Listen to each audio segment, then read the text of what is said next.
Hello friends, welcome to Gejas kitchen. இன்றைக்கி நாம் சப்பாத்திக்கு சூப்பரான காலிஃப்ளவர் கிரேவி தாங்க செய்ய போகிறோம். இந்த ஒரு கிரேவி மட்டும் வச்சுட்டிங்க அப்படின்னா 2 சப்பாத்தி என்னங்க 2 சப்பாத்தி 5 சப்பாத்தி சாப்பிடுவாங்க. அவ்வளோ சூப்பராக இருக்குங்க. இந்த கிரேவி வந்துட்டு ஒரு முறை இதை மாதிரி செஞ்சு பாருங்கள். டேஸ்ட் அவ்வளோ சூப்பராக இருக்கும். வாங்க எப்படி செய்யலான்னு பார்க்கலாம். இப்போ ஒரு அடுப்பில் ஒரு கடாயை வச்சுக்கோங்க. இதில் ஒரு 1/2 லிட்டர் அளவுக்கு தண்ணி சேர்த்து தண்ணி சூடானதும் சுத்தம் பண்ணி எடுத்து வச்சுருக்க காலிஃப்ளவர் சேர்த்துக்கலாங்க. இப்போ அதில் பார்த்திங்கன்னா ஒரு 1/2 ஸ்பூன் அளவுக்கு மஞ்சள் தூள், கொஞ்சம் போல் உப்பு சேர்த்து ஒரு 5 நிமிஷத்துக்கு கொதிக்க விடலாம். இப்போ இது ஒரு ஓரமாக இருக்கட்டும்.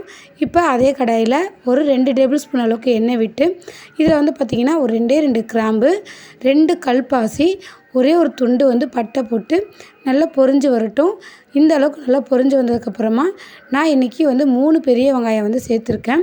இதை நீங்கள் அரைச்சி கூட சேர்த்துக்கலாம். இப்படி கட் பண்ணி சேர்க்கும்போது டேஸ்ட்டு நல்லாயிருக்கும்.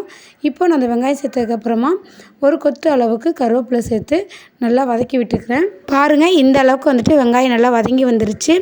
இந்த ஸ்டேஜில் நான் இஞ்சி பூண்டு பேஸ்ட்டு சேர்த்துருக்கேங்க. இது கொஞ்சம் தண்ணி போல் அரைச்சிட்டேன். ஸோ அதனால் அதை அப்படியே சேர்த்துக்கிட்டேன். நீங்கள் இஞ்சி பூண்டு பேஸ்ட்டாகவே கூட சேர்த்துக்கலாம். இது நல்லா பச்சை வாசனை போகிற அளவுக்கு வதக்கி விட்டுக்கலாம். இப்போ 2 தக்காளியை நான் மிக்சியில் அரைச்சி சேர்த்துருக்கேன். நீங்கள் இதே போல் அரைச்சி சேர்த்திங்க அப்படின்னா கிரேவி நல்லா கிடைக்கும். இப்போ தக்காளியும் சேர்த்து நல்லா பச்சை வாசனை போகிற அளவுக்கு வதக்கிக்கலாங்க. இப்போது இதில் பார்த்திங்கன்னா மசாலா சேர்த்துக்கலாங்க. 1 டேபிள் ஸ்பூன் அளவுக்கு மல்லித்தூள், 1/2 ஸ்பூன் அளவுக்கு தனி மிளகாய்த்தூள், 1/2 ஸ்பூன் அளவுக்கு கரம் மசாலா சேர்த்துருக்கேன். உங்களுக்கு தேவை அப்படின்னா நீங்கள் சிக்கன் மசாலா கூட சேர்த்துக்கலாங்க. நான் இன்றைக்கி கரம் மசாலா சேர்த்துருக்கேன். இப்போது இதை ஒரு 2 நிமிஷத்துக்கு நல்லா வதக்கி விட்டுக்கலாங்க. நல்லா வதக்கி விட்ட பிறகு பார்த்திங்கன்னா கொஞ்சமாக உப்பு சேர்த்துக்கலாம்.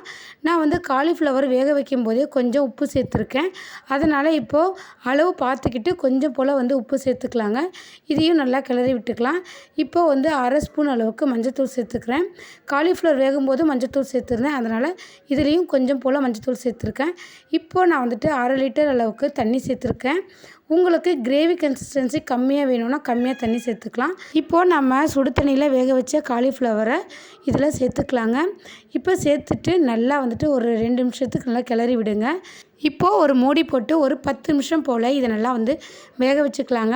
காலிஃப்ளவர் ஆல்ரெடி சுடு தண்ணியில் கொஞ்சம் நேரம் வெந்திருக்கு. அதனால் 10 நிமிஷம் போதுமான டைமு. பாருங்கள், இந்த அளவுக்கு நல்லா கிரேவி கன்சிஸ்டன்சிக்கு வந்துருச்சுங்க. சூப்பரான காலிஃப்ளவர் கிரேவி ரெடி. கண்டிப்பாக இது வீட்டில் ட்ரை பண்ணி பாருங்கள். சப்பாத்திக்கு அவ்வளோ சூப்பராக இருக்குங்க. கண்டிப்பாக ட்ரை பண்ணிட்டு எப்படி இருந்ததுன்னு கமெண்டில் சொல்லுங்கள்.